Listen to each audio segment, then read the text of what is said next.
Гласачкото ливче за градоначалник содржи назив, број, место, општина, име и символ, доколку го има од подносителот на листата, како и реден број, име и презиме на кандидатите врз основа на податоците од матичната евиденција.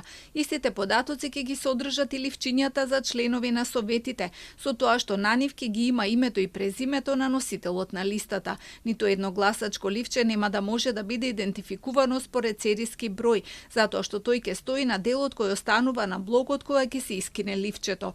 Изгледот на гласачките ливчиња денеска беше утврден од страна на членовите на ДИК, кои за заштитите на ливчињата се договараа на затворена седница.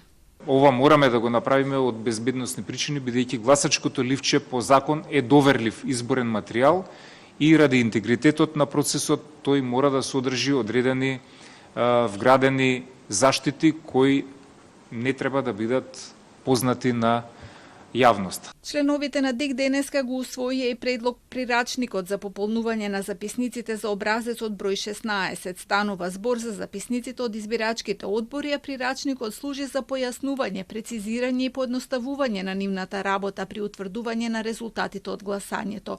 Во него на детален начин е наброено како се пополнува записникот и кои се правата на избирачките одбори и на овластените представници на самото избирачко место. Усвоени се и неколку предлог образци, а се одобрени и 2 барања за акредитација за наблюдување на изборите. Од Сдружение за општествен развој Тетово кое бара 5 наблюдувачи, како и од француската амбасада во земјава која бара 9 наблюдувачи.